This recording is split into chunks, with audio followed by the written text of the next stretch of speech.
اليوم نحن نحارب بسوريا، لنقل الأمور بصراحة. من يحارب بسوريا سماحة الشيخ؟ حزب الله. حزب الله يحارب بسوريا؟ نعم. أو يدافع أو يساعد اللبنانيين الموجودين في القرى والبلدات السورية للدفاع عن أنفسهم؟ أنا لا أريد أن أختبئ وراء إصبعي. الشيعة بسوريا ليسوا بحاجة لمن يدافع عنهم، بل بالعكس، حتى الشيعة نحن ورطناهم، نحن زجيناهم. اليوم الشيعة بسوريا بخطر بسببنا، من ورائنا.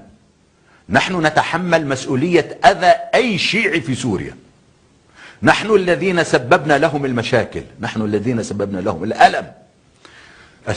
الشيعة السوريون ليسوا بحاجة لمساعدتنا ومناصرتنا.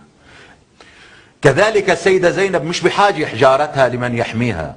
ليش السنة هن يعني بيكرهوا السيدة زينب ونحن بنحبها؟ السيدة زينب جليلة عند كل المسلمين. هذا كلام فارغ، هذه يافطة للاختباء خلفها، سواء كان موضوع حماية اللبنانيين في سوريا الشيعة أو حماية مقام السيدة زينب. هذا لعملية تضليل لبعض البسطاء والإيحاء لهم بأمور غير حقيقية.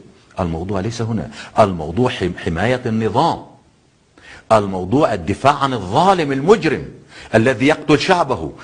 أيعقل أن الشعب السوري يقصف ويدمر بكل أنواع الأسلحة؟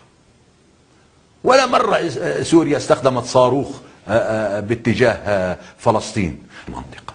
أنا بدي أسأل سؤال، من المستفيد الوحيد؟ إسرائيل. صح.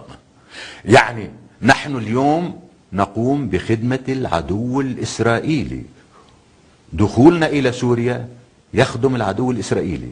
أكثر من هذا، خلينا نكون واضحين، لن يسمح أن ينتصر أحد الفريقين بهيك معركة.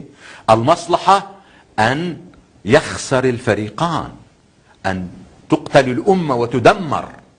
هذه مصلحة إسرائيل أو غير إسرائيل. الدول الكبرى مصلحتها أن نمزق طائفيا من لبنان على العراق على سوريا إلى النهاية. هي أكبر خدمة. بيصير أجلك الله حشرة تمر من هنا إلى آخر الدنيا لا يستطيع أحد أن يقول لها ماذا تفعلين. وأي خدمة أيها القيادة الإيرانية، أي خدمة أكبر من هذه الخدمة للإسرائيليين ولأعداء الأمة ولمحتلي القدس الشريف؟ أي خدمة داخل سوريا. ألا يحق لحزب الله أن يقوم بهذا الأمر؟ لا.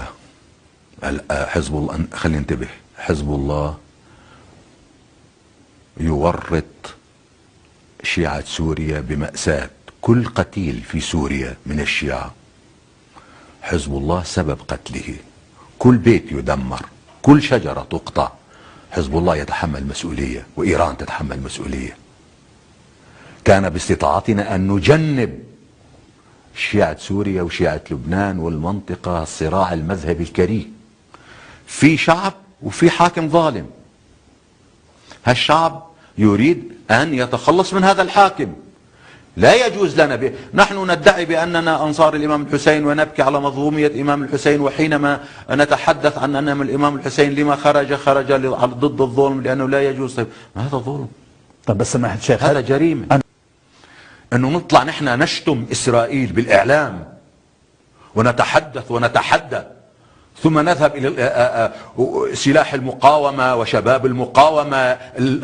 هؤلاء غالين على قلبنا كثير. هؤلاء أنا جدا حريص عليهم. أنا حينما أرى أو أسمع أن شاب من شبابنا الطيبين أخذ إلى سوريا وقتل وجيء به إلى لبنان يدفن، أنا تدفن روحي معه. لما هذا الفعل المنكر؟ لما هذا العمل الخاطئ؟ لما؟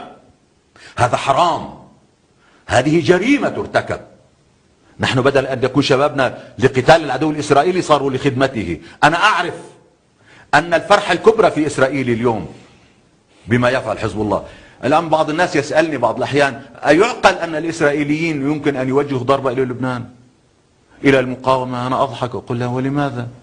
بالعكس، اليوم الإسرائيلي هو أحرص الناس على حزب الله والمقاومة إذا كملت طريقها في القتال في سوريا، لأنه لا يمكن لأي جهة أن تخدم إسرائيل أكثر من هذه الخدمة التي نقدمها نحن اليوم.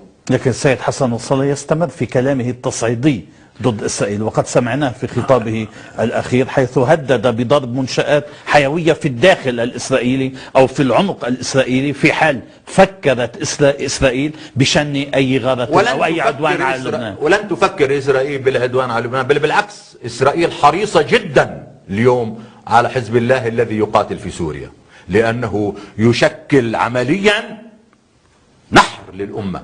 الإسرائيلي ليش الأمريكاني إلى اليوم ليش هو ما سمح لحدا يسلح المعارضة بسوريا؟ مين حامي، معلش، مين حامي النظام السوري حتى اليوم؟ مين مانع المقاومة في سوريا من إسقاط النظام حتى اليوم؟